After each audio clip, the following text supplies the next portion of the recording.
trade on it because I have secure transactions. That's the cool thing about that, right? You want my notes? Oh, that'd be awesome. I need another email. Who do you? I think it's a different instructor, but I'm pretty sure it's the same law. I don't think they're allowed to change it that much up. uniform commercial. I just had it last semester. They haven't had time to change it.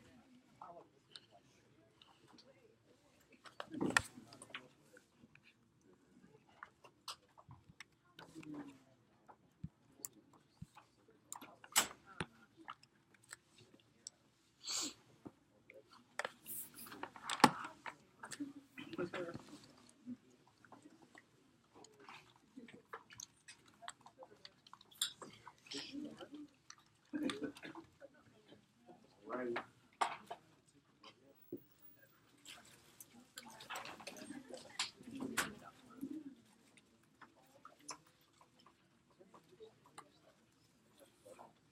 How we doing today? Well, All right. So always got to get a pulse, got to get a feel. Not, I don't know if I just innately had this ability or I developed it when I started teaching, but I need to look out and just kind of get a vibe what's going on with y'all. I don't know if y'all know that. It's like, are y'all tired? Are y'all ready to work? Or you feeling good? I'm feeling about an 8 on 10 actually. All right, and y'all still pretty spry. Okay, y'all ready to work? So my vibe is telling me. All right. So let's just get to it. Do what we gotta do. All right, so getting our bearings, we are navigating our way through the requisites of a negotiable instrument. All right, we are familiarizing ourselves with each of the elements and what they entail. All right, in the event that our alertness to any one of these issues are tested. All right, we need to understand what the contours are, what each of these mean, what the exceptions are. Okay, when we do that, all right, reiterating the importance of looking at, reading through, processing our code. All right, this is a code-driven, code-heavy class, and to really understand, we got to read, know what we're reading, and we got to open up that book, look at it, right? Because the answers are in there, all right? We just have, again, we have to know where they are and what they say, and how to understand them, and know when and how they apply, all right? If we do that, we're in good shape. Okay? All right, so moving on. So we were going to start out with question 8D. All right, we are with that problem. We are dealing with this element, the one that says there must be no other undertaking except the promise to pay money. Okay, it's good to hear things a couple times. Let's understand what that provision means. So with this example, you've seen it before, you see it again, repetition helps us get familiar. So we take a writing, says, I, Paul, promise to pay to the order of Mary $50,000. Okay. If we add the provision, and I promise to bake Mary an apple pie, this writing is taking on an additional undertaking. Not only is it obligating what we call the obligor, not only is the obligor required to pay to the order of Mary $50,000, the additional undertaking the obligor is taking on is the promise to make Mary bake Mary an apple pie. That additional undertaking takes this writing out of the realm of a negotiable instrument. It's some type of enforceable contract, but it's not a negotiable instrument. It's getting bogged down. It's getting extra stuff. Okay? And with that extra additional undertaking, all right, we no longer have a negotiable instrument. So obviously, certain fact patterns won't be as clear cut. But again, the inquiry is the writing requiring the obligor, the one who's obligated to pay? Does the writing involve an additional undertaking other than the promise or order to pay money? And if that is the case, then we have something that is not a negotiable instrument. There are some exceptions in the rule, right? That's why we got to read the code and familiarize ourselves with those exceptions. Okay. Let's understand the basic general premise so that we have some foundation in order to assess these different scenarios. Okay. So let's get to problem 8D. To the following clauses in an otherwise negotiable promissory note destroy negotiability. The promissory note contains the following clause. I have the right to make principal payments at any time before they are due. A payment of principal only is known as a prepayment. When I make a prepayment, I will tell the note holder in writing that I am doing so. I may not designate a payment as a prepayment if I have not made all the monthly payments due under this note. Okay? The question is, does this language, okay, in otherwise sufficient writing destroy the note's negotiability? All right. Let's see where we're going to start today.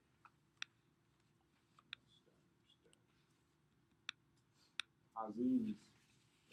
How you doing, Aziz? Good, good. You dialed in. Can you give us some thoughts on this question? Yeah, the clause is not for the note because right should be Right. Okay. How'd you come to that conclusion? Just well, not saying I disagree with you. Just want to. well, no, looking back at the on the other slide,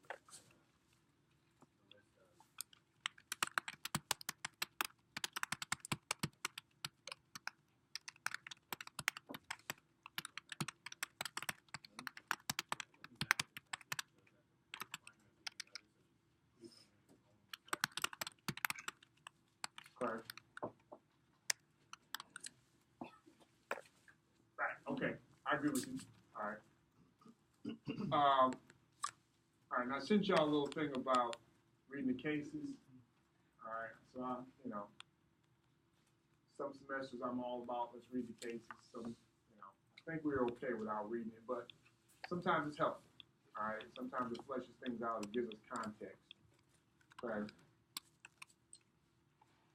So let's understand what's the undertaking here. What the undertaking here is, what the one who is promising payment, what he is saying with this writing is if I make a prepayment, okay, if I decide to make a prepayment, which oftentimes is optional, all right, there's payment terms, but we, as the one obligated to pay, we may pay early because we may want to shorten the outstanding term of that loan, because if we do that, we'll end up paying less interest. Does that make sense? Okay.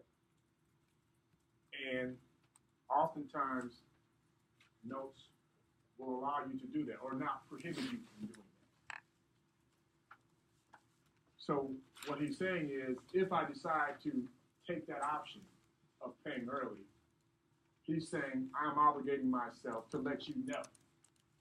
Right, so technically that is an additional undertaking. The obligation to let you know when I make a prepayment. At least that's what was contested, right, in the case. So the issue was this the obligation to notify the holder of the note that they're making a prepayment. Is that additional undertaking something that destroyed negotiability? The court said no. That's not one of the. That is not an additional undertaking that would disqualify this writing as a negotiable issue. Okay. in its opinion, in its thought, it said the right to pay early was an option, all right, not a legal requirement. Therefore, informing you on something that's optional, right, the courtesy of informing you is not something that we would deem to be an additional undertaking that will qualify this writing as negotiable. Okay.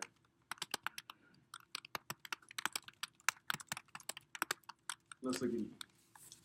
Maker hereby grants to pay you a security interest in the collateral described below. All right, is that Matthew next to Azim? Give us some thoughts on this, Matthew. Yeah, I don't think it's really good facility. The 104A3I or 1. Basically, make a forgive, maintain, protect collateral, secure payment. So basically, the clause doesn't prevent under the of non-negotiable. Good. All right. Reading the code, finding the provisions. That's how we do it. Okay. That's what we want. Appreciate it. All right. Appreciate you. All right. So negotiability not destroyed there. Okay.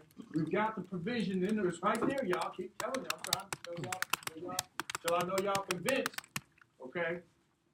Most promises in connection with the collateral are broadly authorized by 3-104A3.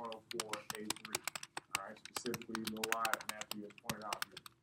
So that creation of the security interest in the instrument does not destroy negotiability. All right. Collateral, prepayment, those things are the way businesses are conducted, the way transactions are conducted with respect to promissory notes, obligations to pay. So these business protocols are set forth as, carve-outs or exceptions in these rules. Okay, and it's right there in the code. So all we got to do is go read it, and then we'll find it. And we'll know that this is okay.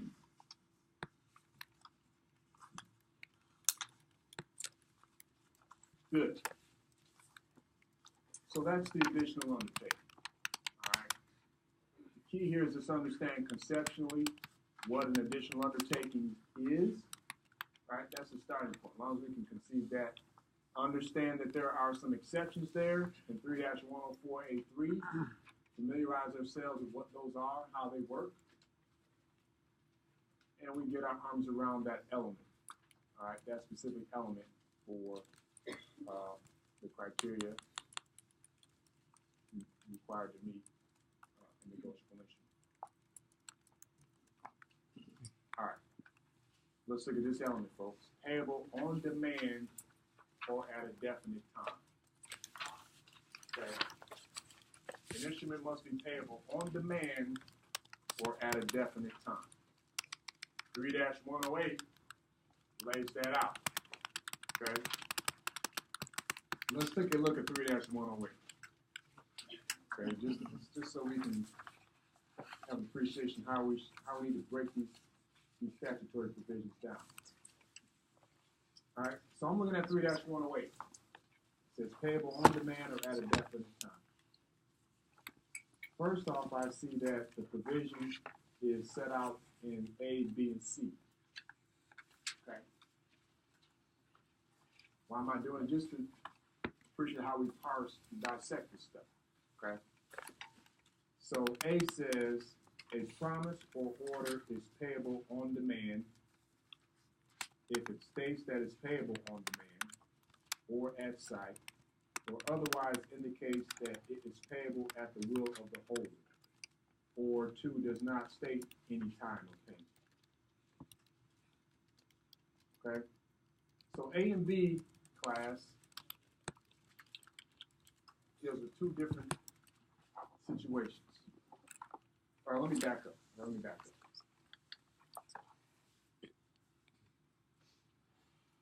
One of the criteria is that an instrument must be payable on demand or at a definite time. Okay. The idea is to have the streamlined, efficient document that works its way efficiently through the stream of commerce. We need to be able to tell by looking at the instrument alone when the obligation to pay will ripen. We need to be able to look at that writing and be able to circle on the calendar when the due date is to arrive. Okay, that's what we mean when we say payable at a definite time. We need to be able to look at that writing and then get to a date on the calendar when payment is due. Payable on demand, right? When you all receive a check, that's payable on demand. Meaning as soon as you get it, as soon as you receive it, you can cash that check. You can demand payment, right? That's what we mean by demand instrument. So when it's payable on demand, there's no issue about it's payable on demand, right? So 3-104A gives you some guidance on instruments payable on demand. 3-104B gives you what the criterion is to meet this other possibility that it must be payable at a definite time. Looking at 3-108B, a promissory order is payable at a definite time if it is payable on elapse of a definite period of time after sight or acceptance, or at a fixed date or dates, or at a time or times readily ascertainable at the time the promise or order is issued. And then there's some carve-outs, right? Subject to the rights of prepayment, meaning you can pay early. Acceleration means under certain circumstances, payment can be accelerated from its predetermined payment dates. Extension at the option of the holder, or extension to a further definite time at the option of the maker or acceptor, or automatically upon or after a specified act or event.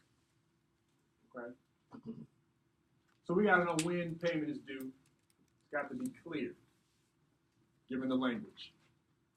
All right, there may be times or maybe situations where payment may be accelerated or extended, but if we have those, they must likewise have a certain amount of definiteness or be readily ascertainable so that we can find a date on the calendar and circle it and say this is when payment is due. All right, let's walk through. Do the following clauses in a promissory note destroy negotiability? Clause says it's payable 30 days after sight. Jordan, what we got here? Looking at 3-108B, says as long as the promissory order is payable at a definite time, even after sight or acceptance, it is okay and it does not destroy negotiability. So I would say it's still negotiable. Still negotiable instrument. All right, good. Payable 30 days after sight is readily ascertainable. Okay, so 30 days after I issue this note to you, it's due, Jordan. All right, good. And we got that from the code. Good. Answer was there. States that promissory order is payable at a definite time if it is payable on a lapse of a definite period of time after sight. Okay. Here a note says 30 days, which is a definite time after sight, after issue. Okay. Let's look at B. Payable in 11 successive monthly installments of $2,419.92, each in a final payment of $2,415.03 thereafter. The first installment being payable on the blank day of blank, 20 blank, and the remaining installments on the same date of each month thereafter until paid. And the blanks were not filled in.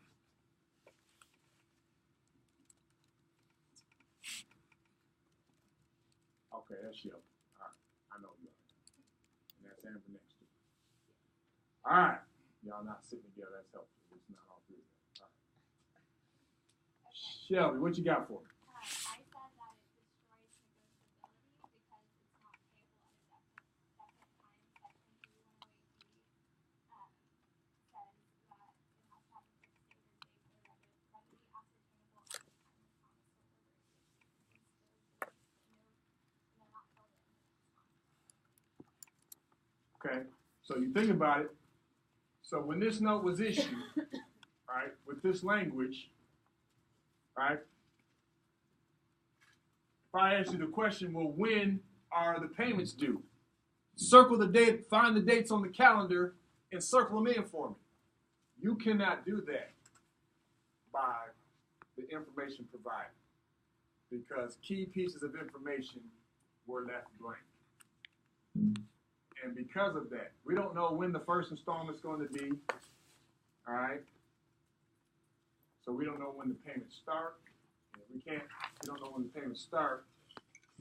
We don't know when the successive payments are due. So payable at a definite time here is not, that time is not readily ascertainable.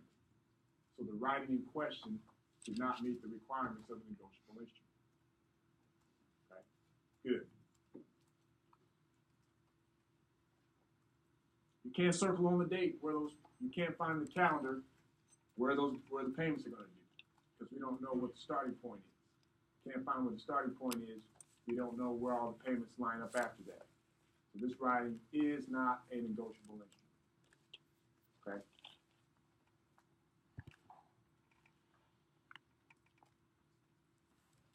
Fill in the blanks. All right. Key information in there. Let's look at C. Payable on November 8th, 2016, but the holder may demand payment at any time prior thereto if he deems himself insecure. All right, Amber, what do you got? I thought it didn't destroy negotiability, so even though, because that's an acceleration clause, and 3108B says that it's subject to acceleration clause, that it's still payable at a definite time. Okay. That's right. Okay. And just to round out the thought, it also directs us to 1-309, okay, which speaks about the options to accelerate at will. Now, let's just take a look at that and make sure we've got full, okay.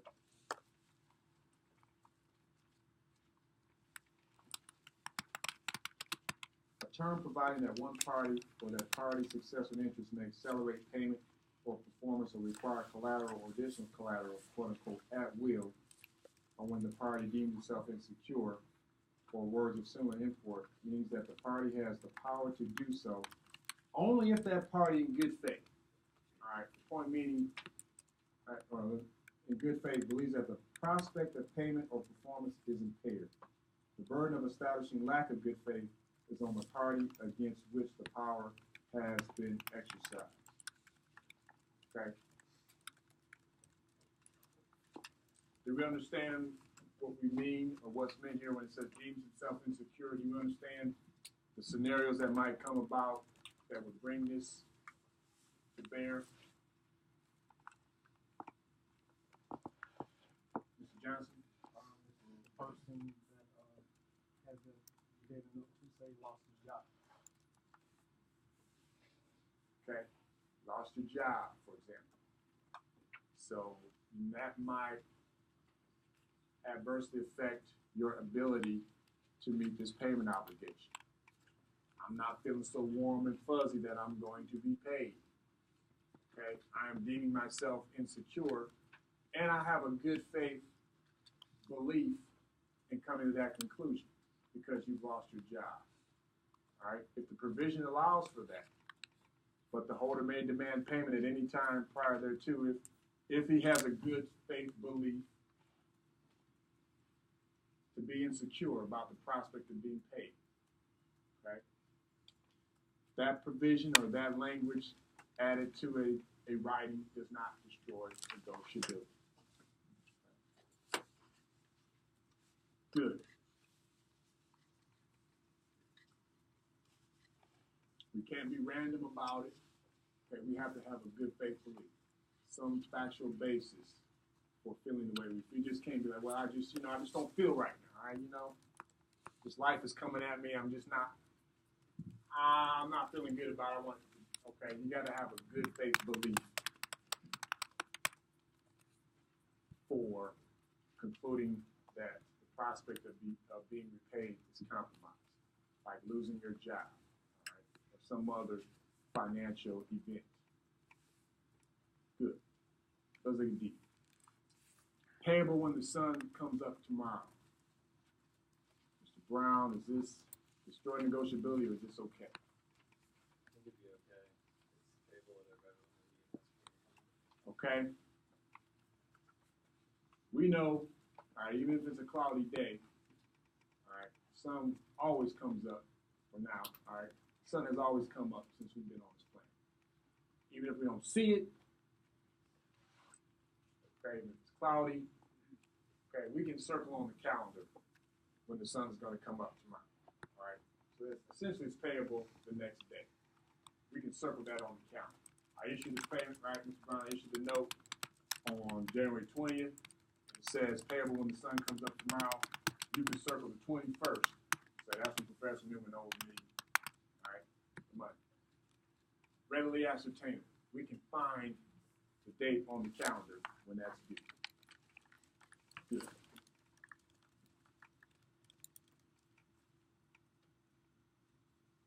Let's look at E. Payable on November 8, 2016, but if my potato crop fails that year, payment shall be extended until November 8th of the following year. Okay? It's more. I thought that is still negotiable because 3108 B4 says that. Give me that again, Ms. Morgan. 3108 B4 says that after a specified event, so it would still be negotiable. Right? Extension to a further definite time.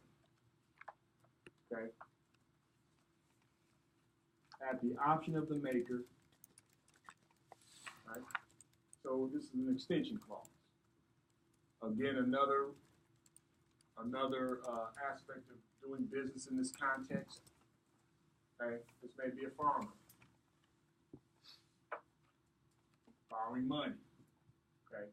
The father or the farmer, his liability or livelihood is dependent upon his crop being good.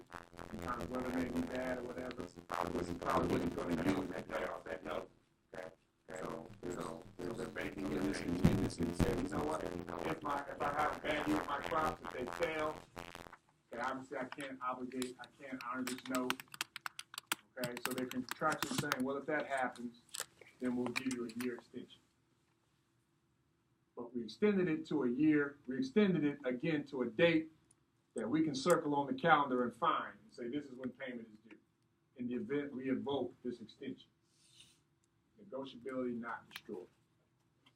Okay, good. Allows the note's maker to insert an extension, right? Insert extension provisions at the maker's option, provided again that the new due date is likewise at a definite. Okay, that's what we have here. Negotiability not destroyed.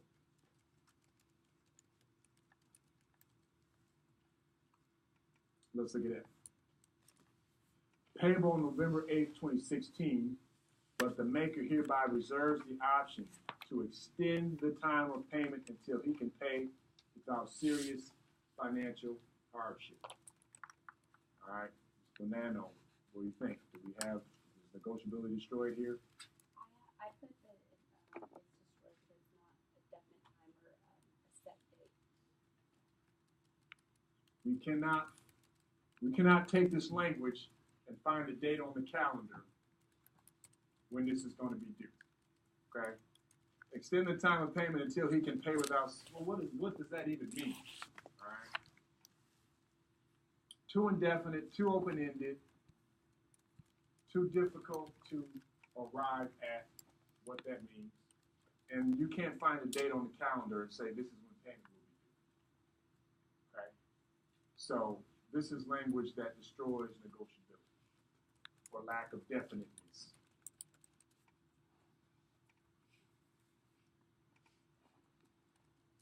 Don't know when that would be, or when, or how that would be derived, or how that would be determined, or what the serious financial hard, right? Just too open-ended. Okay, not what we want with negotiable instruments. Certainty, precision, definiteness. None of that's here. Payable 120 days after my rich Uncle Al dies. Such notes are called post-obituary notes. Staff, what do you think? Payable 120 days after my rich Uncle Al dies. I said that negotiability was destroyed because we don't know when the uncle will die, but maybe looking at that from the wrong standpoint. I wasn't sure. You're looking at it exactly the right way. Okay. A morbid topic, yeah. All right, we all follow feet. All right. So we know Uncle Al's going to die at some point because we're all going to die.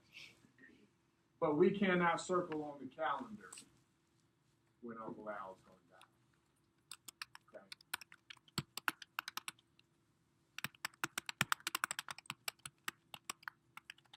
Some of y'all hear you circulate, well, what if Uncle Al was sentenced to death? Get the death penalty. Okay, well, that's a little bit different. All right. I heard that, y'all. See, I told y'all I got the special gift. All right. But that's not what we have here. Okay. The date on when Uncle Al dies is not readily ascertained. We know he will, because we all will. But we got to be able to take the writing, take the language, look at what it says, and be able to find the date on the calendar as to when the payment obligation will ripen. We don't have that. We can't get that from this writing. So negotiability is destroyed. Okay.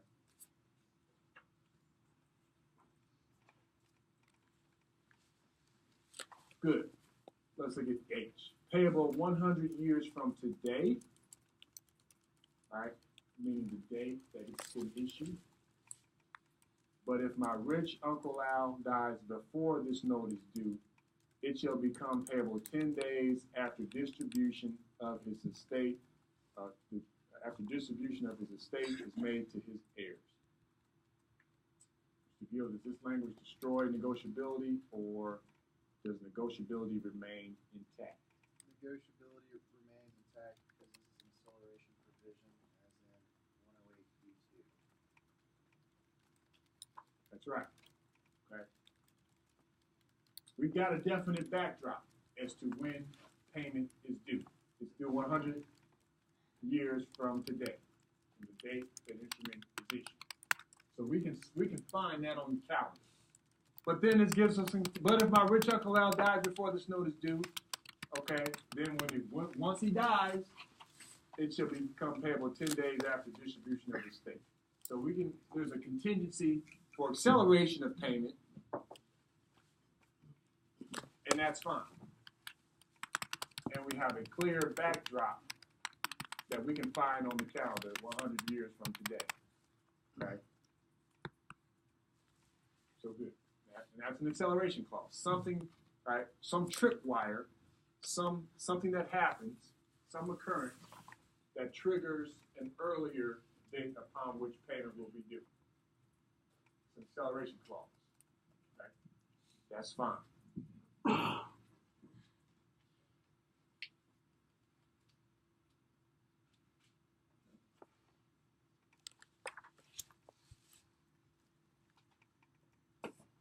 Good. Good.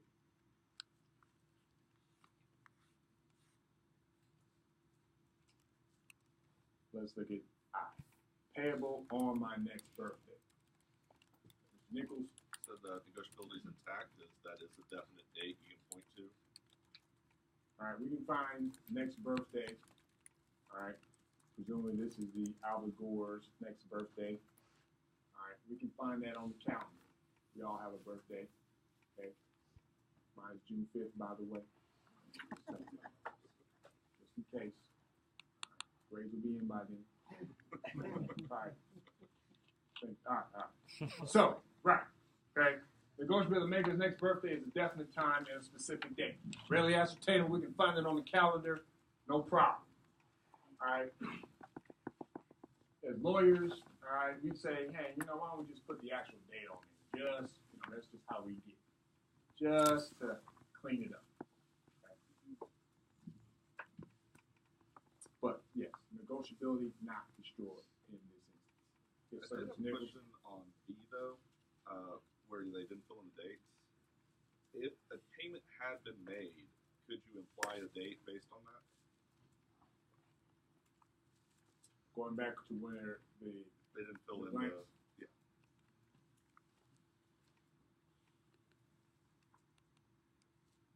No. No. Alright. Because it's not a question necessarily is, well, you're asking if they actually made a date, a payment, would that make it a negotiable instrument? yes. I would say no. Okay. No. All right, because the idea is we need to be able to look at that thing, right, and it's got to meet those criteria. All right. Just because there's been an attempt to comply, like what we're saying is these writings can still be enforceable contracts, right? So they may have, payment may have been made on it. That's fine. But the definition of a negotiable instrument, and when you read the cases, they talk about, well, this is a special thing, and we got special criteria, and when we start bending on that, then where are we going to be? So that would be almost certainly not, and it would still be negotiability would still be destroyed, right? For lack of meeting that criteria. Right. Yes. I had a question about this. So we're looking at who the intent and the knowledge of the person making the negotiable instrument and not the person receiving it. Because what if I didn't know that your birthday was due sent? I wouldn't be able to readily ascertain that. But just so long as the person who's making it knows, that's sufficient. Everybody, is that Ms. Morales? Sorry. Okay, everybody hear Ms. Morales' question? Like, for instance, 30 days are payable on my next birthday. So if I issue Ms. Morales a note that says, pay to the order of Ms. Morales, payable on my next birthday, okay? I'm signing the note, okay, because I'm required, either as the maker of a promissory note or the drawer of a draft. So it's going to be readily ascertainable, okay? Because I'm the one obligated to pay, all right? I'm always going to be the one obligated to pay as the maker. So my birthday is going to be readily ascertainable. All right, yeah, we got to look up when my birthday is, but it's readily ascertainable. Does that answer the question?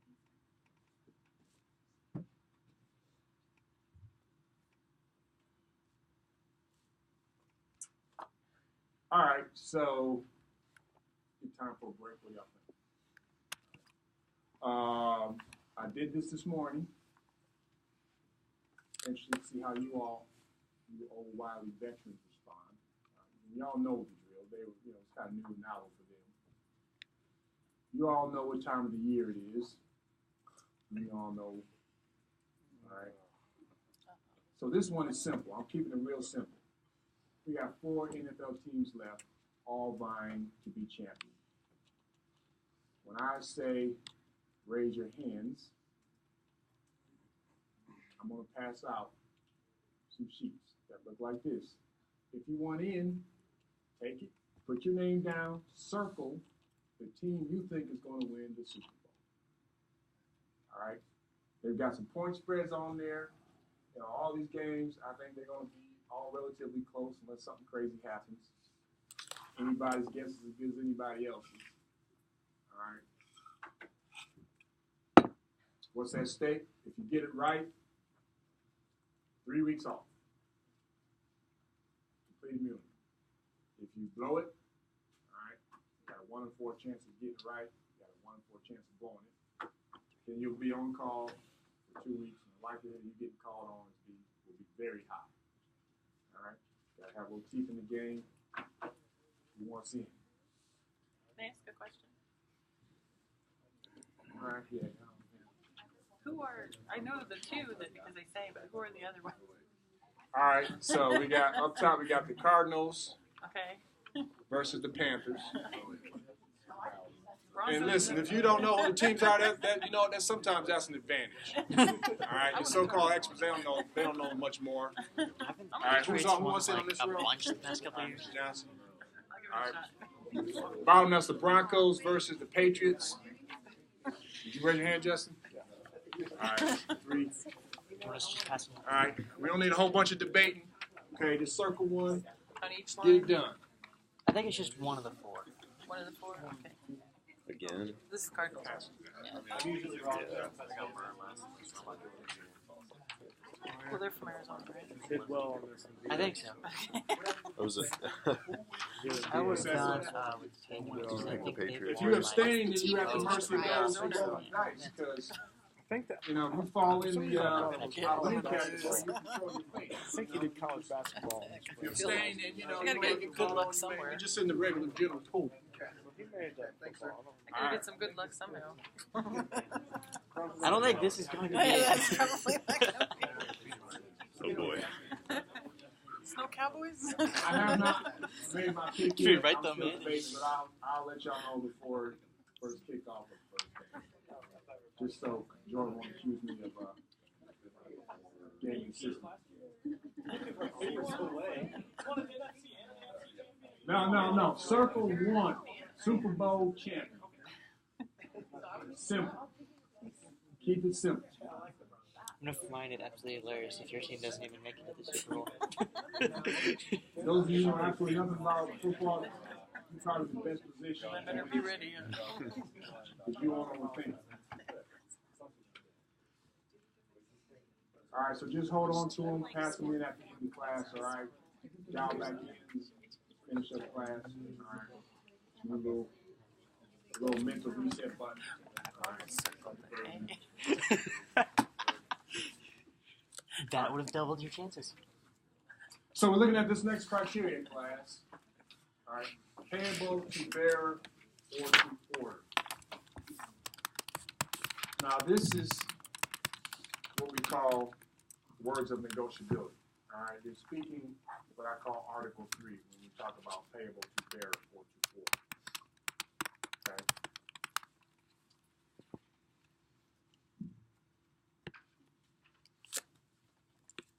So let's just appreciate this simple delineation. Among other things, a negotiable instrument can be payable to bearer, which is a legal designation meaning anyone in possession of this instrument can present it for payment. Okay?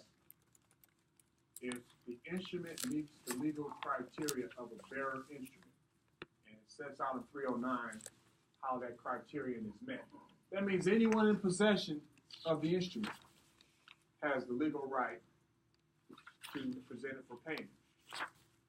The best comparison would be money. All right. I think about the other day when it was a while ago. You know when food trucks used to come and park in the lot. Okay, I went out there. Should I confess? Yeah. All right. You know I'm not perfect. Okay, I do stuff when nobody's watching sometimes. All right. There was a dollar bill just sitting there on the parking lot next to the truck. All right, so I just okay, and I got me a little iced tea, all right, added on to the meal. That's similar to a bearer, even though that really wasn't my money. Somebody had dropped it. But I'm in possession of it. And it's legal tender. So the truck guy took my money, no questions asked.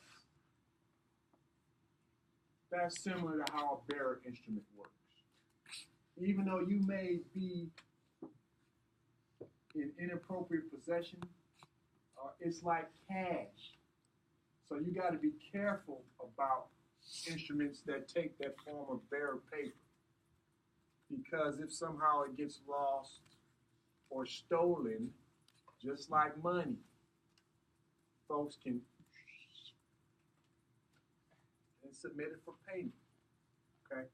That's how bearer instruments work. Got to be careful with those. Order paper is payable to a specifically identified person. And only that person has legal rights.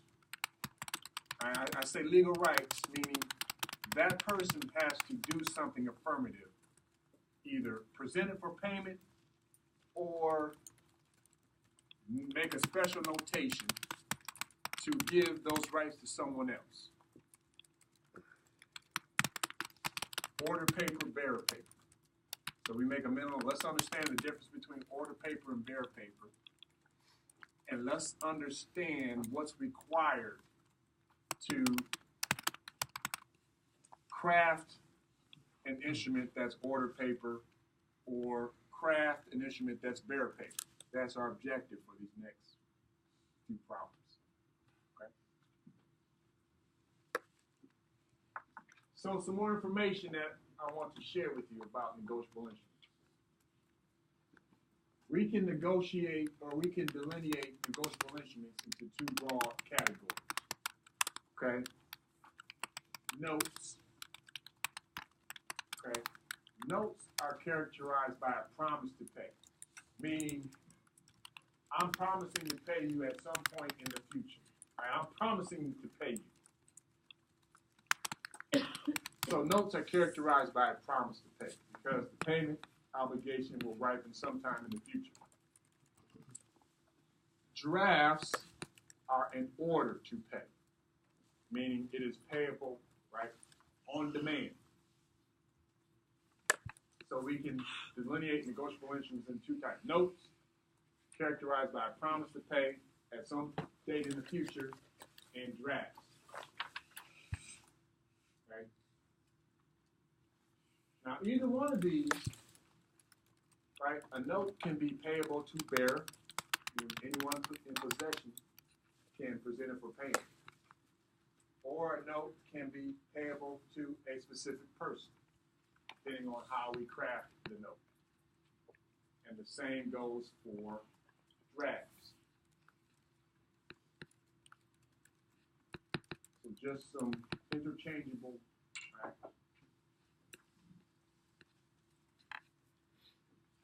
Notes, I promise to pay. Drafts are an order to pay. Either one can be bearer paper or order paper, depending on the language contained in the writing. Listen, Mr. Ruckers? All right. So here's the key point. Right? If a writing is payable to a specific person, if our intent is to make this note payable to a specific person, then we have to be very thoughtful about the language that writing contains. Okay? That writing must contain what we call words of negotiability. Those words must be present. When our intent is to make this payable to a specifically identifiable person, a specific person, we need to be very thoughtful about how we craft that note or that writing. Okay? The words of negotiability must be present. What are those words? What are we talking about? It has to say, pay to the order of. Those words of negotiability are right here. To the order of. These words have to be present. Pay to the order of. And then we put the payee to whom we want this note specifically to go to. Neil Newman. All right? Hoping all this subliminal pay off. All right. All right, so a negotiable instrument must be order paper or bearer. All right? An order instrument or a bearer instrument. An order instrument is one that is payable to a specific person. I'm just repeating it so it sinks in.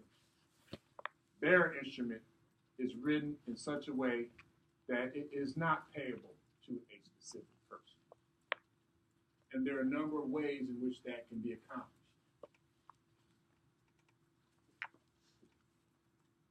Okay?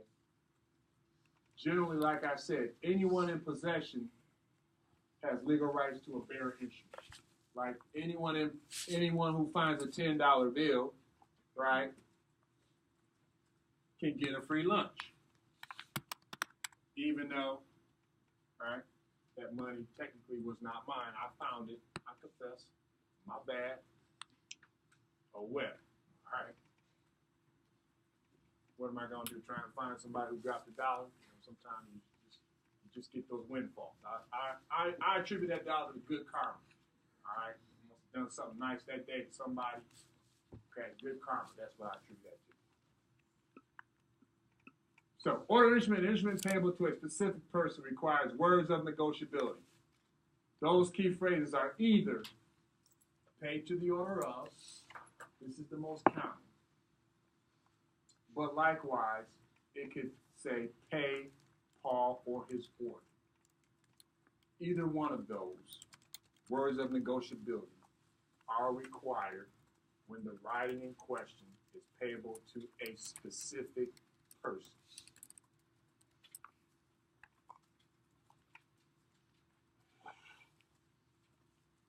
Either pay to the order of or pay, right? Naming the payee, pay Paul for his order. When payable to a specific person, we need these words of negotiability.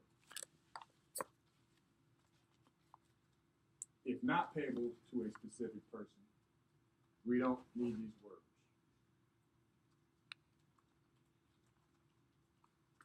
Let that sink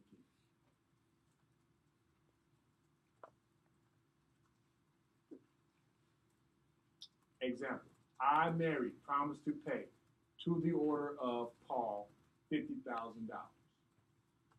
Okay? The key phrase to the order of makes the writing in question a negotiable instrument. Because we were making it payable to a specific person, Paul, we need these words of negotiability in the writing to make this a negotiable instrument. I promise to pay bearer $50,000.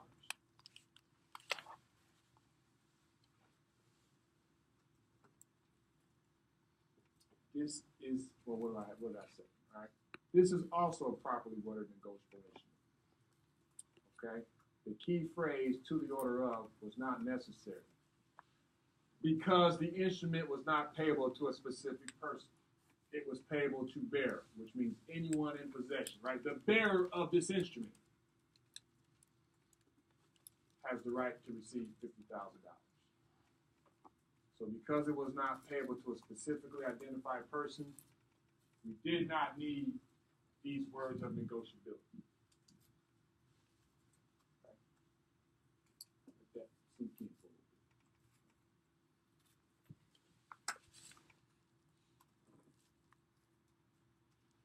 So let's just see if y'all absorbed what I just conveyed. All right, so if y'all listening to me, see if my time up here is being well spent. All right, so characterize me. I'm gonna put a writing up on the board, and I need you all to tell me if it's a note or a draft. All right, what's a note? What's a draft? Okay. And I also need to tell you, I need you to tell me whether the writing is either order paper or bearer paper. Okay. Are we dealing with an order draft? And are we dealing with order paper or bearer paper? Let's look at the first writing. It says, pay to the order of bearer $1,000. Is this a note or a draft? Got this. Ms. Nash? This is a draft. All right. This is a special kind of draft with which you all have some familiarity with. It's a check. All right. A check is a type of draft. Okay. All right, Ms. Nash, is this order paper or bearer paper?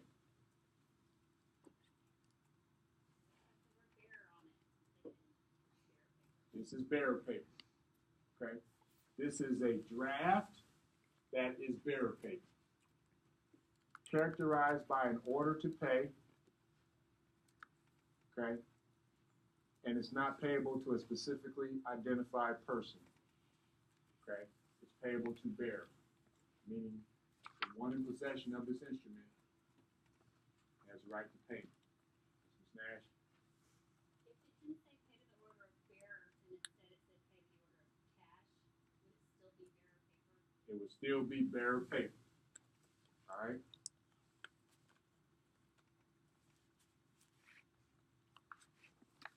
That's right. Okay. So we've got a draft, type of draft. This is bearer paper. Let's take this right. Oh, something a little different. I promise to pay $2,000 to the order of Jennifer Lake on January 20th, 2017. Note or draft, class? Note. Characterized by I promise to pay. Okay? Meaning obligating to pay at some point in the future, 1 year from today.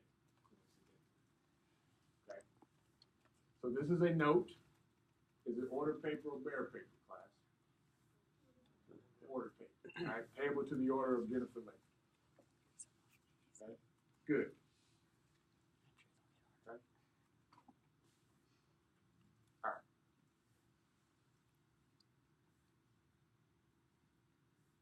Let's look at 10. Do the following clauses in a promissory note create bearer paper? All right, so what they're really asking is, are we bearer paper, order paper, or are we neither? Let's take a look. It says, paid to John Smith, citing Sunrising Homes.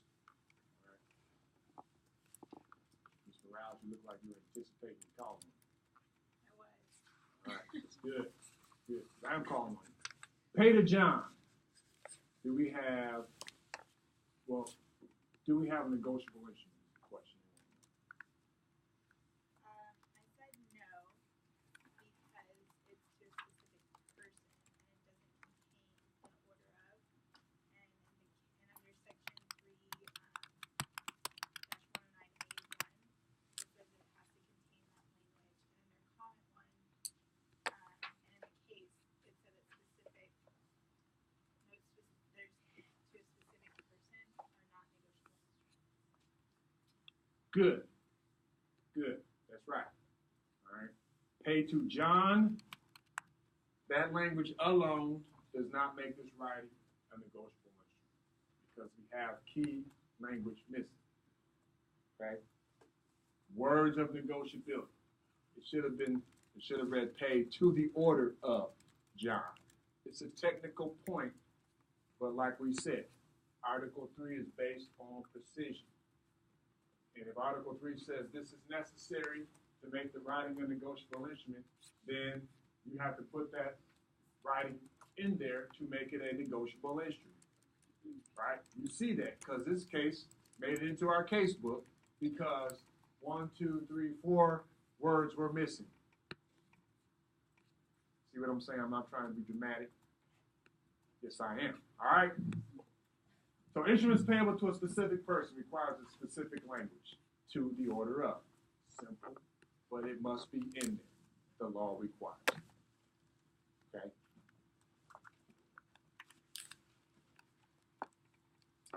These are words of negotiability. Let's look at B. Paid to the order of John Smith or bearer. Okay, is that Ms. King? Ms. King, what do we have here? Bearer paper, order paper, what? Nothing, what? What do we have here? Nothing by the comment. Okay, a little louder. Sorry, by comment 2, it says an instrument that purports to be payable full to order and bearer states contradictory terms. So how's that resolved?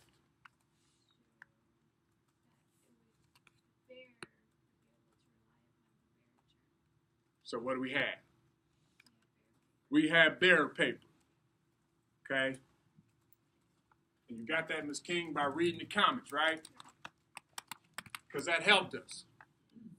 Because 3109 by itself didn't clearly resolve Okay?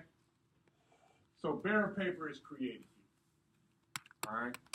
And we had to go to the official comments to see how we got to that conclusion. All right, 3109 states that when an instrument is payable to the order of, all right, some named payee or bearer, the instrument is payable to bearer. Okay, the rationale or the thinking there, in keeping with the tenets of Article 3, is to militate toward the side of the ease of commerce when there's ambiguity. Okay, so tie goes to the runner, if you will.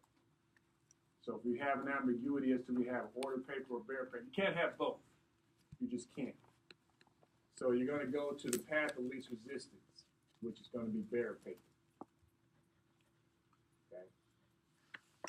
So anyone in possession of this instrument, even though it mentions John Smith, okay, anyone in possession of this instrument has legal rights and present this for payment. Johnson. Well, all right, so Mr. Johnson says, so that means John is out of luck. Well, I mean, so, you know, if John's in possession of it, he's good, okay? But let's say John lost the thing. It's like someone lost that dollar I found in the parking lot, okay? Conceivably, someone can come by and pick that up and be in possession of a, you know, whatever that amount was, just like they're in possession of a $1 bill. Even though it's John's $1 bill, technically, you come along, Mr. Johnson, you're in possession of what's legally considered bearer paper. Okay, and you can present it for payment. Now, as we move along, you know, well, let's just go with that. Okay, this is build one block at a time. Okay, so yeah, bearer paper is created because comment 109, comment 2 to 3109 tells us that in this situation, bearer paper is created. Paid to bearer. Is that Mr. Montgomery? Yes, sir. All right. What do we have here? It's going to be bearer paper. It's going to be bearer paper. Okay. We don't have that language to the order of, but we don't need it here because the writing was not attempting to make it payable to a specifically identified person. And when the writing is not trying to do that, we don't need those words of negotiability. So the fact that paid to the order of is not present in this writing, we still have bearer paper and we still have a negotiable instrument, assuming all the other criteria are present in the writing. Okay?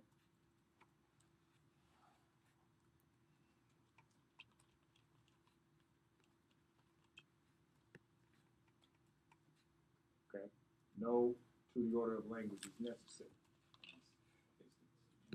Okay?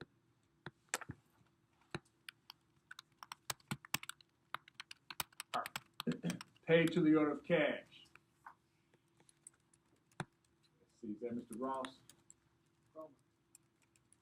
That is Mr. Cromer. Mr. Ross not here today. All right, Mr. Cromer, what do we have here? That is bearer paper. Okay, how'd you know that, Mr. Cromer? All right. All right. So Mr. Nash, all right. So Mr. Cromer is not only listening to, right, he's listening to his fellow student. All right. All right. And further, we don't want to believe it just because we say it so. 3-109, folks. 3-1093. A promise or order is payable to bearer if it states that it's payable to or to the order of cash, or otherwise indicates that it is not payable to an identified person. Okay? So writings payable to cash, by definition, under 3-109, are bearer paper. It's all in there, y'all. Trust me. Most. E, payable to Merry Christmas. Okay. Bettini? I said. All right, I want to go one back. Oh, okay. I Ms. missed Johnson. Johnson. Okay, yeah, you are on my sheet. I'm just not trusting what I'm seeing. Well, I don't know why I wouldn't. All right, Ms. Johnson, what do we have here? Paid to Merry Christmas. I said that it is bearer paper because under 3109A3, if it's not payable to an identified person, then it's Okay, that's correct. All right, what was the provision? 3109A3. All right, I like it when we use code provision. 3109A3 states that it's payable to or to the order of cash or otherwise indicates that it is not payable to an identified person. All right, Merry Christmas is something we say to each other around the holidays. Okay, that is not payable to a specifically identified person. Now, some of y'all are thinking, well, what if the person's name is Merry Christmas? There are a few people whose parents thought that was a good idea. All right. And there are people named Merry Christmas. If our intent was to issue a writing to that person, then we need to have words of negotiability. Okay? So, yeah.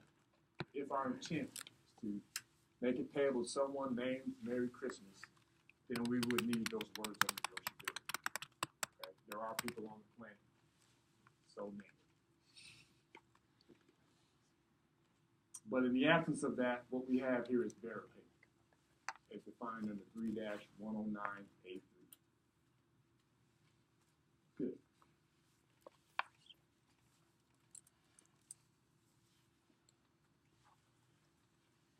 $11. Do the following clauses create order or bearer paper, or do they make the instrument non-negotiable for failure to create either? The writing states paid to the order of, and the payee is left blank. All right, now we're at Ms. Bettini. Am I pronouncing that right? Excellent. What do we have here? I said that bearer paper was created. Not only does it say pay to the order of, but under 3-115, 2, it says that if an incomplete instrument meets the requirements of section 3-114 and it's not completed, it may be enforced. Okay, where'd you get that from? 3-115, 2. All right, good. Okay, so that's what we have. All right, we have bearer paper. A promise or order is payable to bearer if it does not state a payee, which is what we have here. Okay, payee was left blank. That space was left blank. Presumably this was on a check, most likely. Okay, blank checks, right, when we don't fill in the payee, that will create bearer paper, meaning anyone in possession has rights to submit that for payment. Okay.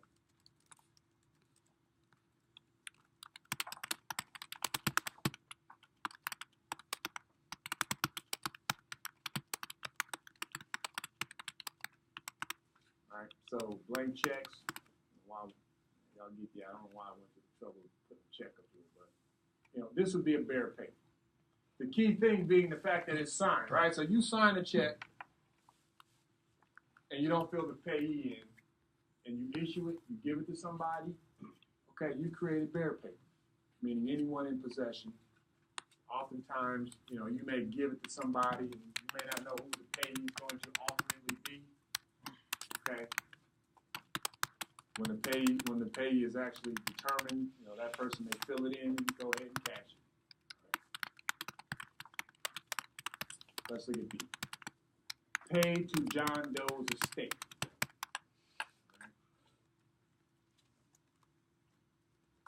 I know, is that Claire? What's your last name, Claire? Whitten, the W? All right. What do we have here, Claire? I said that it was the order paper if it had included pay to the order of John Doe's estate.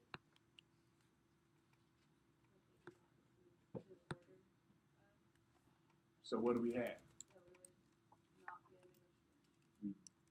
We have something that is not a negotiable instrument because we do not have those words of negotiability. Okay, John Doe's estate is in essence a specifically identified person. or specifically identify entity, let's say. So the lack of the appropriate words of negotiability disqualify this writing as a negotiable. Okay. General rule: when attempting to create a negotiable instrument that is payable to a specific person or entity, like an estate, those magic words of negotiability are then required, must be there. All right, you say it over and over again, so let's see. How should we have done this? We should have written pay to the order of John Doe's estate. And we would have created, that would be proper language to create a negotiable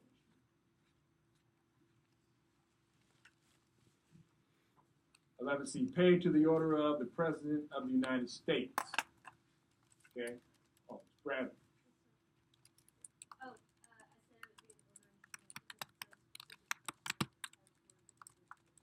Right?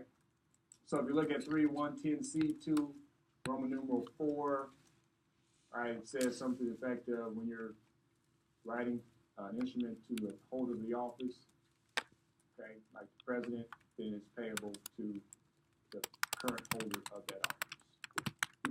Okay.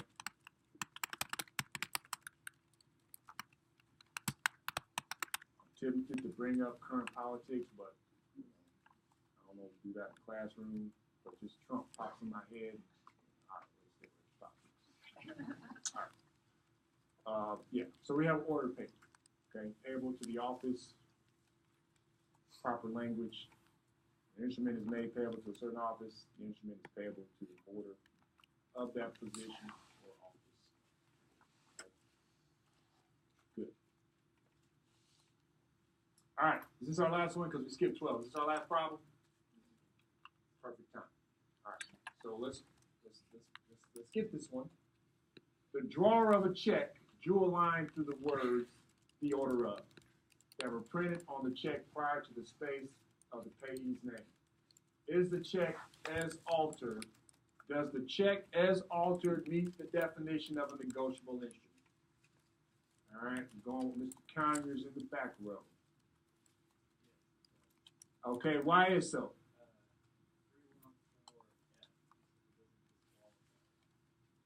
3.104F.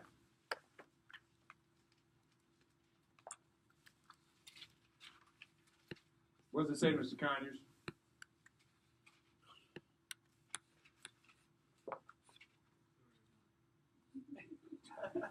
What's that? Okay.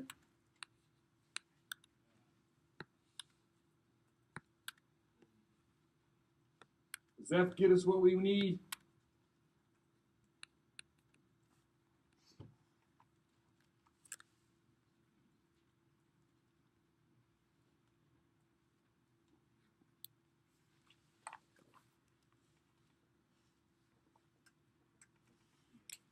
What is that? All right, what does C say?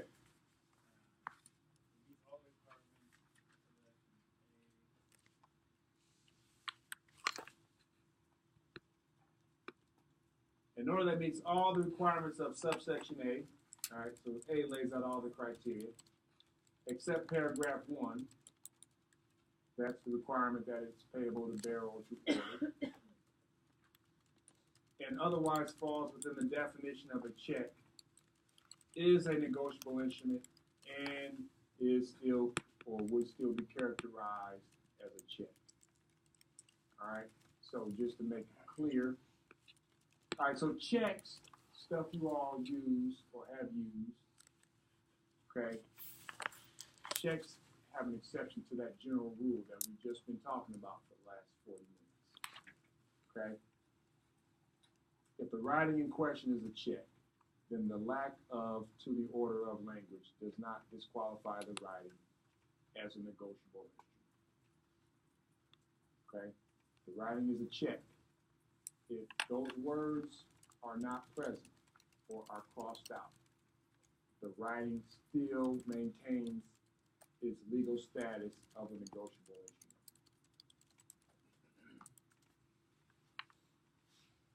Why is that, class? And if we understand why that is, it'll help us understand this exception. Why do you all think that is?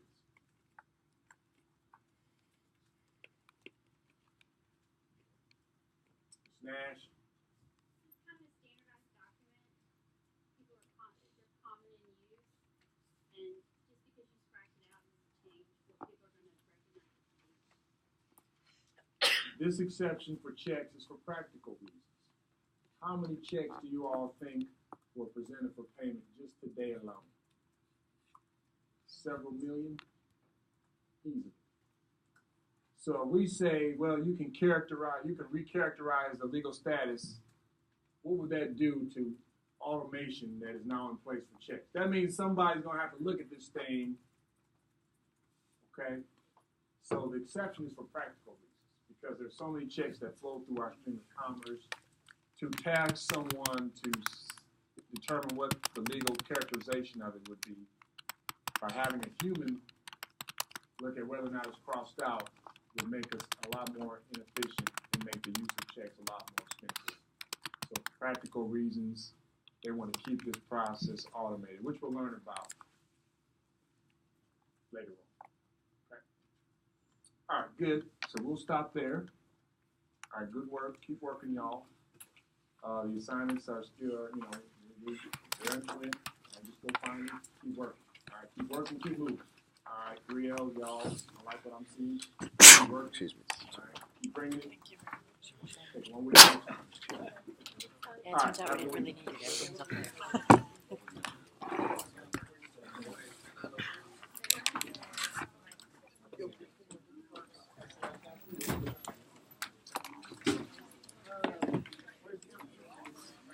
Hey, Justin, I wanted to say, for secure transactions, what I've been doing is, and for this class as well, I basically every provision that we do, I like copy it over here, and you see I have like every single article, you got your, and you can like tab through it bring here, it out, just bring it in. and then I write notes on the side. Of course, I have my normal notes document over here. Okay. I don't know, I thought I might share that with you. So, you got like the whole UCC, and then because Professor Henning sometimes references other UCC articles. I thought I might share that idea with you.